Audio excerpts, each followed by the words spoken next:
नमस्कार, मेरे YouTube channel ई teaching Gurukul में आप सबका स्वागत है। फंडामेंटल ऑफ कंप्यूटर्स के नेक्स्ट वीडियो लेक्चर में मैं डिवाइस ड्राइवर्स के बारे में बताने जा रहा हूं। Device drivers one kind of system software होते हैं जिसमें कि जो हार्डवेयर डिवाइसेस या पेरिफेरल डिवाइसेस होते हैं, जब हम कंप्यूटर सिस्टम से कम्युनिकेट करते हैं तो किस तरह से वो डिवाइसेस काम करेगा, उसके इंस्ट्रक्शंस कैसे फॉलो होंगे और किस तरह से जो उनके इंस्ट्रक्शन है मतलब वो उनके वर्किंग मोड में करेंगे, यानी एक हार्डवेयर को किस तरह से काम में लाया जाएगा, तो वो ये डिवाइस ड्राइवर्स के थ्रू ही पॉसिबल होता है।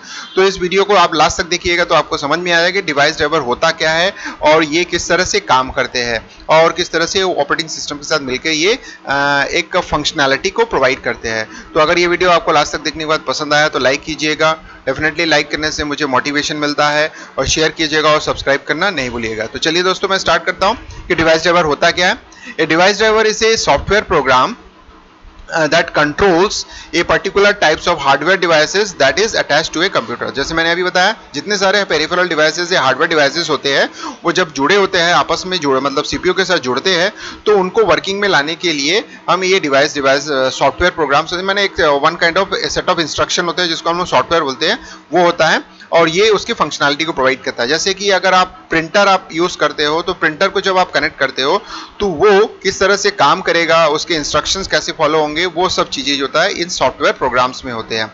सो when buying an operating system, so many devices drivers are built into the product. तो आज के समय में जो भी हम ऑपरेटिंग सिस्टम खरीदते हैं उनमें maximum number of device drivers जो होता है इनबिल्ट होते हैं, उसके साथ इंटीग्रेटेड फॉर्म में आता है, तो जिससे कि हमको अलग से डिवाइस ड्राइवर की जरूरत नहीं पड़ता। लेकिन अल्टीमेटली वो इंटीग्रेटेड फॉर्म में उनके साथ आता है, यानी अलग से उसके साथ जुड़ा होता है, लेकिन उसकी रिक्वायरमेंट जरूरी है।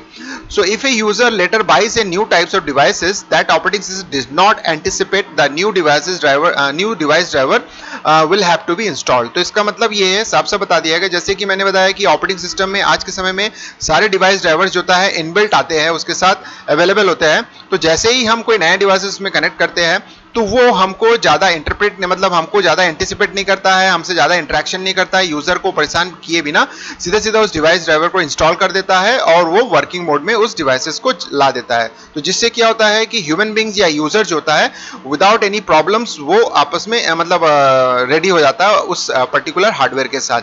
तो ये device drivers essentially allow smooth communication between A connected hardware devices and operating system. जैसे मैंने अभी बताया कि अगर आप कोई नया डिवाइसेस खरीदते हो तो उसको इंस्टॉल करके उसको वर्किंग मोड में आपको लाने की जरूरत नहीं है। जैसे ही आप कनेक्ट करते हो तो वो इजी कम्युनिकेशन स्टैब्लिश कर देता है और ऑपरेटिंग सिस्टम और उनके बीच में कोऑर्डिनेशन क्रिएट कर देता है, जिससे कि जो यूजर होता है उसको परेशानी कम होता है और वो अपने जो काम को वो स्मूथली कर सकता है। तो डिवाइस ड्राइवर में जैसे हम देखते हैं कि hardware that uses a device driver to connect to a computer. तो कौन कौन से ऐसे डिवाइस ड्राइवर मतलब डिवाइस ड्राइवर की जरूरत अगर हमको होती है तो ऐसे कौन कौन से हार्डवेयर जिसके लिए जरूरत होती है, तो यहाँ पे दिया गया है।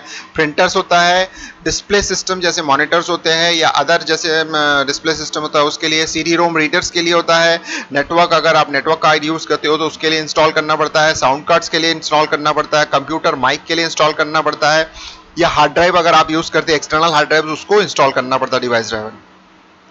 तो device drivers will instruct a computer on how to communicate with each other input output devices through translating the operating system's input output instruction to a software language the hardware device understand। तो इसका मतलब है hardware devices के लिए जो device drivers होता है वो एक तरीके का सॉफ्टवेयर लैंग्वेज होता है।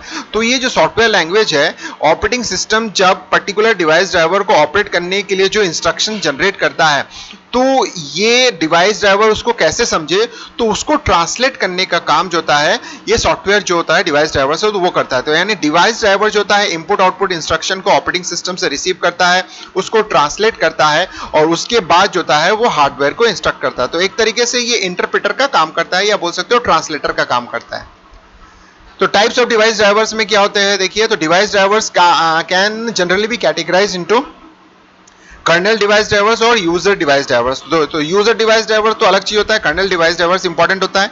तो kernel device drivers load with the operating system as a part of the system memory. तो इसका मतलब है जब ऑपरेटिंग सिस्टम लोड होता है, बूट करता है ऑपरेटिंग सिस्टम, तो उसके साथ साथ ये जो कर्नल के डिवाइस ड्राइवर्स होते हैं वो सिस्टम मेमोरी में वो ऑटोमेटिकली लोड हो जाता है। तो this is done so the device driver can be activated as soon as it is needed. तो इसका मतलब है ये जैसे ही ऑपरेटिंग सिस्टम के साथ लोड हो जाता है तो इससे काम इजी हो जाता है। जैसे ही हम किसी चीज को जरूरत पड़ती है, यानी जैसे ही हम किसी डिवाइस ड्राइवर की डिमांड होती है तो डायरेक्टली वो रैम मेमोरी से लेने की वजह से इसका जो कम्युनिकेशन है वो फास्ट हो जाता है और जल्दी से वो एक्टिवेट हो जाता है। तो जैसे ही हमको जरूरत पड़ती है वो एक्टिवेट होता है, क्योंकि हम रैम मेमोरी के साथ डायरेक्ट इंटरेक्ट करते हैं, जो कि फास्टर होता है। So kernel device drivers are loaded into the system RAMs, which means that there can only be a limited amount of device drivers running at one time before system performance begins to be impacted। तो इसका मतलब है one time में मैंने underline किया है। इसका मतलब है जैसे ही हम कोई नया डिवाइस लगाते हैं तो वन टाइम का मतलब होता है फर्स्ट टाइम वो इनिशिएट होता है, वो डिवाइस ड्राइवर जो होता है उसके लिए इंस्टॉल्ड होता है। इंस्टॉल होने के बाद वो पर्टिकुलर जो जहाँ पे ऑपरेटिंग सिस्टम इंस्टॉल रहता है वहाँ पे जाके इस डिवाइस ड्राइवर का जो होता है इंफॉर्मेशन वहाँ पे स्टोर कर देता है। तो जिससे नेक्स्ट टाइम वो डिवाइस ड्राइवर जो होता है सीधा सीधा कम्युनिकेट करता है, ना कि इंस्टॉल करता है। तो इसका मतलब है इंस्टॉलेशन फर्स्ट टाइम होता है और लेटर टाइम जो होता है वो कम्युनिकेशन उसमें स्टैब्लिश हो जाता है। तो इसीलिए ये बोला गया है कि which means that there can only be a limited amount of device drivers running at. तो इसीलिए जब ये जो प्रोसेस होता है तो इसीलिए जो डिवाइस ड्राइवर बाय डिफॉल्ट होते हैं वो बहुत limited number of device driver होता है। जो वेल नोन और मैक्सिमम फ्रिक्वेंटली यूज होने वाले जो डिवाइस ड्राइवर है, जनरली हम पर्सनल कंप्यूटर के साथ जो डिवाइस खरीदते हैं तो उन सब डिवाइसेस के जो होता है इंफॉर्मेशन स्टोर कर देता है। जैसे फॉर एग्जाम्पल कैमरा, जैसे हम वेब कैम यूज करते हैं तो उसके डिवाइस ड्राइवर उसके इंटीग्रेटेड फॉर्म में आता है।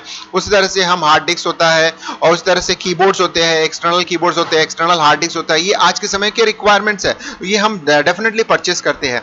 तो इसलिए इन सब जो डिवाइस ड्राइवर की जो इंटीग्रेटेड फॉर्म में जो सिस्टम सॉफ्टवेयर होता है वो अवेलेबल होता है। तो जैसे ही हम इन डिवाइसेस को कनेक्ट करते हैं तो ऑटोमेटिकली फर्स्ट टाइम ये इंस्टॉल करता है और रिमेनिंग टाइम में ये कम्युनिकेशन स्टैब्लिश कर देता है। तो इस तरह से दोस्तों अगर ये वीडियो आपको अच्छा लगा, समझ में आएगा कि डिवाइस ड्राइवर का इंपॉर्टेंस क्या है और इसके बिना जो होता है हमारे हार्डवेयर काम नहीं कर सकते, तो आप इस वीडियो को लाइक कीजिएगा। लाइक करने से मुझे मोटिवेशन मिलता है। शेयर कीजिएगा और सब्सक्राइब करना नहीं भूलिएगा। चलिए और इससे रिलेटेड अगर कोई आपको प्रॉब्लम्स है तो आप मुझे मेल कर सकते हैं। तो वंस अगेन दोस्तों इस वीडियो को लास्ट तक देने के लिए थैंक यू, धन्यवाद।